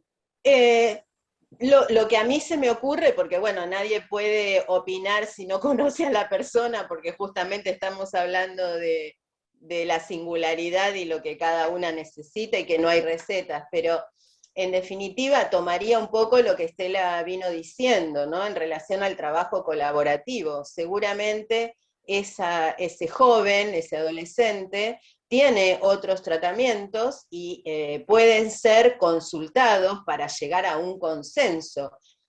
Habría que profundizar de su historia anterior, qué pasó que tiene estas dificultades para poder interactuar con otros en el sentido de no aceptar, entiendo yo, límites o algo por el estilo, pero bueno, no conozco a la persona. No sé, Estela, vos si querés agregar algo a eso.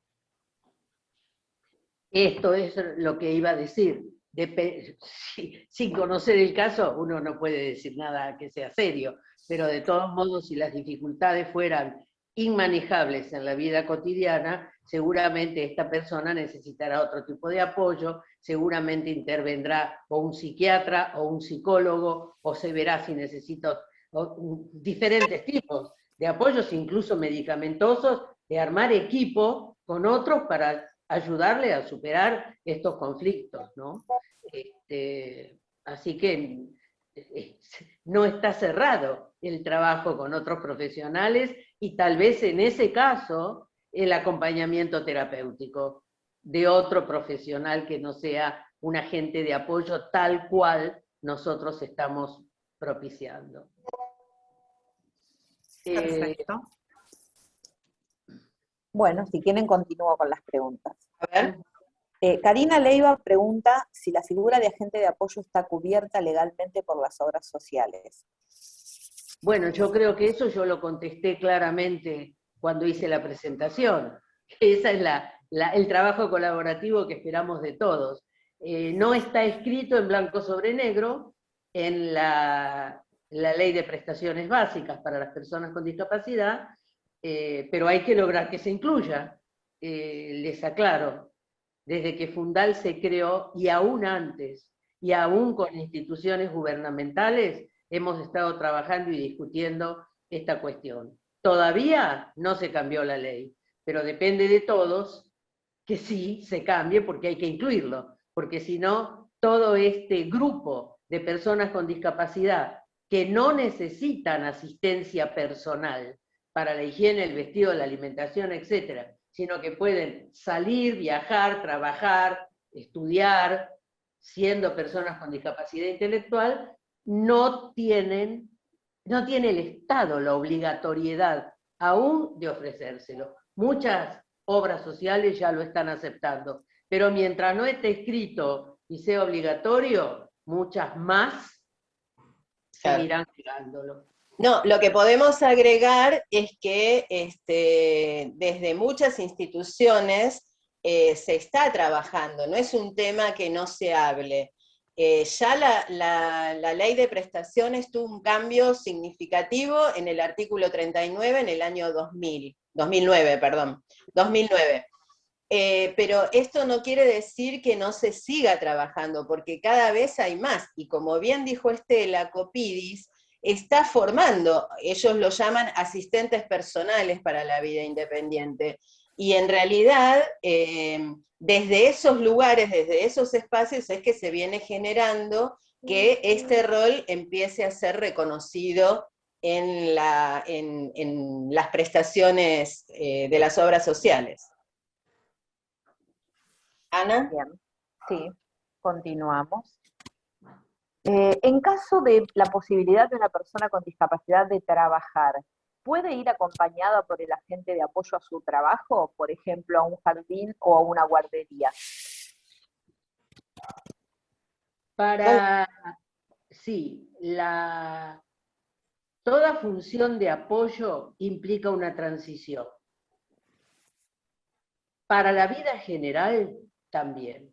Es decir, no se puede de un día para otro que la persona que vivió en la casa paterna siguiendo la normativa de cada familia, de un día para otro pueda pasar a la vida, al hogar propio, a la vida independiente, sin tener una preparación adecuada. La persona con discapacidad tiene que tener un proceso de capacitación para poder ser autónomo en su propio hogar. Y esto en otros países, por ejemplo en España, se llama escuela de vida, pero podríamos llamarlo centro de apoyo para la vida autónoma, que ojalá en cada región, en cada ciudad y en cada pueblo de nuestro país hubiera un grupo de gente que se propone preparar a la persona con discapacidad para este proceso hacia la vida autónoma, de la restricción de la vida intrafamiliar a la vida cada vez más independiente. Esto incluye, obviamente, a la formación laboral. Como yo decía, que hay que cambiar la formación de lo que se llamaba formación para el trabajo, una vez que se supone que la persona está en condiciones de desempeñarse como trabajador, tampoco de un día para otro va a salir de la institución a la fábrica, al campo, a la huerta, a la oficina o al café donde vaya a ir a trabajar. En este proceso, que también se llama preparación laboral en algunos casos, el agente de apoyo que prepara para esta transición de lo que es el trabajo en un taller específico, cerrado, digamos, al mundo del trabajo. Entonces, también en este proceso, que además no implica solamente poder acompañar a la persona en las primeras etapas de esa interacción con un espacio nuevo, implica hablar con los jefes, implica hablar con los que van a ser los compañeros de trabajo, implica que empiece a interactuar y a conocer la materia prima que va a tener que utilizar, etc. Todo un proceso de aprendizajes, que una cosa es darla en un aula o en un taller, y otra cosa es darla en una fábrica o en un lugar X de trabajo y de empleo. Así que en las primeras etapas de esta transición, los agentes de apoyo, que también podemos llamar en esta etapa acompañantes para el mundo del empleo, puedan participar y acompañarlo, con este objetivo: ir disminuyendo su presencia paulatinamente, al ritmo que en cada caso se necesite, pero con la mayor premura posible, dejar solo a la persona con discapacidad en su lugar de trabajo, en el que todos los que lo rodean, jefes, compañeros de trabajo, etcétera, serán apoyos naturales. Exacto. ¿No? Última pregunta, porque los demás son comentarios, de los cuales hemos elegido 3 que representen a los muchísimos comentarios que agradecimos de la gente. En la elección de la gente de apoyo, pregunta Sandra Rivero, ¿es exclusiva de la persona con discapacidad? Supongo que elegirá quien desea más así. Ana, no te escuché nada. No se escucha bien, Ana. Ana, no te escucho. A ver. Espérenme un segundo. Ahí subí el volumen. Tengo una pregunta de Sandra Rivero. ¿Me escuchan ahora? Sí. Ahora sí. Bien. Si la elección de la agente de apoyo es exclusiva de la persona con discapacidad, supone, Sandra, que esa persona elegirá a quien sea más afín con ella, cuando quizás otras personas puedan generar un aporte mayor a su autonomía. ¿Cómo se encara esa situación? Me parece que lo importante justamente es que la misma persona en situación de discapacidad se sienta cómodo o cómoda con aquel que va a cumplir este rol y función. Y se supone que justamente esa persona tiene la formación adecuada para poder acompañarlo. Y cuando estamos diciendo que la persona en situación de discapacidad es la protagonista de su propia vida, justamente tiene que estar habilitada para poder brindar ese apoyo, o mejor dicho, elegir quién le va a dar ese apoyo, porque si no, es como siempre lo mismo, ¿no? Pensar que la persona, que puede haber otro que le puede dar mejores apoyos. Sí, también las mamás, los papás, las instituciones educativas, a veces creemos que esto es mejor que lo otro y nos equivocamos. Bueno, la persona en situación de discapacidad también puede equivocarse en esa elección, pero me parece que es válido darle esa alternativa, porque si no, decimos blanco y hacemos negro, digamos. Me parece como que es hay que darle la oportunidad y hay que creer que la persona tiene esa capacidad, ¿no es cierto? No sé, Estela, si querés decir algo más a eso. No, yo lo que perfecto, es así, la decisión última, y no depende tanto de la formación académica, por decirlo de alguna manera, del futuro agente de apoyo, sino de la posibilidad real de establecer un vínculo afectivo tal que facilite este rol del agente de apoyo, que podríamos llamar que es un mediador, que es un acompañante, que es un escuchador, hasta podría decir que es un compinche, si quieren. Lo que no quiere decir que la familia ampliada, que los apoyos naturales no puedan poner una palabra de opinión. Y otra vez, volver a una decisión consensuada.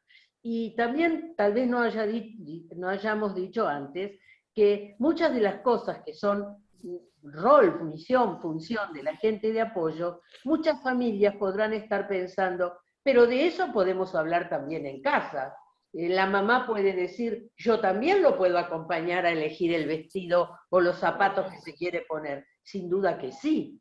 Ahora, pensemos en un adolescente convencional, en cualquiera, en todo. ¿Querrá ir a comprar ropa con la mamá? ¿La pilcha que la mamá aconseja será la que él quiere? ¿O va a estar mucho más feliz si lo acompaña un par que pueda entender qué se usa más, qué se usa menos? Yo cuando salgo con mis nietos y veo que se quieren comprar un jean de esos que están todos rotos de entrada, los miro y digo, pero vos estás loco. Seguramente si alguno de ellos tuviera un compinche que lo acompañara, estaría re contento de comprar los jeans desarmados. Pero no es lo mismo lo que piensa la mamá, el papá, el tío. Yo no sé si ustedes llegan a ver en el banner de Fundal que hay un dibujito, bueno, hay varios, pero no se pueden ver. Pero este simplemente le convence. Llega el joven, feliz, y le dice al papá, hoy, papá, pude viajar solo. Y el papá está ahí, se ve que venden pizza, es un pizzero. Del otro lado está el papá, se agarra la cabeza y dice, ¿se enteró tu mamá? Es decir, no es lo mismo lo que puede hacer un agente de apoyo acompañando a un joven a viajar solo que ir de la mano de la mamá para que lo suba al colectivo. Esta es, me parece, lo que permite darle una vuelta a lo que estamos tratando de transmitir. Yo creo que lo más importante por ahí para pensar y para reflexionar y seguir construyendo este rol de agente de apoyo, es importante justamente el trabajo interinstitucional, donde nos podamos reunir las organizaciones, las instituciones, las familias, para pensar en este sentido y formar lo que nosotros desde Fundal entendemos como centro de apoyo, con el aporte de distintos actores de la comunidad para sumar ideas y para seguir construyendo, ¿no? Eso me parece que es importante, no solo para que estas cuestiones se den en Buenos Aires, sino que se puedan expandir a lo largo de todo el país. Bueno, no sé, Ana, si quedan muchas más preguntas, pero no, veo... una sola. Ah. Una sola, y es ¿Cómo se puede ayudar porque muchas personas con discapacidad están institucionalizados o quedan en los centros de día? Este aspecto es el que más hay que trabajar con la familia ampliada. Exactamente. Bueno, justamente dentro de esta capacitación, de estos encuentros que hemos organizado, vamos a tener la presencia, en este caso, del presidente de Fundal, el señor Eduardo Perazo, que va a abordar específicamente este tema. Porque lo que buscamos, cuando hablamos de los cambios, cuando hablamos de las praxias, de los cambios que se tienen que dar en todos los aspectos de la comunidad, y porque además así también lo plantea la Convención, es justamente reinventar estos espacios y trabajar de manera distinta, pero de verdad, no decir que estamos a favor de la vida independiente, de la autonomía, para que quede como palabras lindas o políticamente correctas, sino que lo que tienen que haber son cambios significativos a nivel institucional. Son los mismos centros de día los que tienen que provocar estos cambios. Pero justamente Eduardo lo que va a poner foco es en cómo, a su vez, tienen que reaprender las personas que han sido institucionalizadas, porque pensar en la idea de distintas, diversas maneras de vivir la vida como cada uno quiere, significa pensar en tantas opciones como tantas personas con discapacidad existan. Pero bueno, puede haber personas que vivan en centros de día o en hogares, o personas que vivan en pequeños hogares, ¿no? Que se agrupan 3, 4 para vivir, y para eso hay que aprender, como bien decía Estela también, ¿no? En la escuela de vida, o que quieran vivir solos, o que quieran vivir arriba, o que, bueno, de todo esto vamos a ir desglosando en los diferentes encuentros, para que en el último, justamente, Mariana, Fernanda, que son mujeres en situación de discapacidad, nos puedan contar cómo ellas llevan adelante su vida independiente, y cómo cada una fue encontrando su vivienda personal, ¿no? Su manera de vivir. ¿Y qué tuvo que ver la familia en eso? Por eso digo que a lo largo de estos encuentros vamos a ir desmenuzando un poquito más estas ideas, estas propuestas, en las que obviamente interviene un agente de apoyo. Muy bien. Bueno, Cristina, hay muchísimos comentarios, pero creo que es un poco tarde y sí, creo que con las respuestas a las preguntas estaríamos ya para culminar. Perfecto. Y si quedan algunas más o que tenemos que profundizar, hacemos como en el encuentro anterior. Perfecto. Desarrollamos un documento. Muy bien. Bueno, muchas gracias a todos por haber estado y a todos los que lo hicieron posible, además. Hasta la próxima.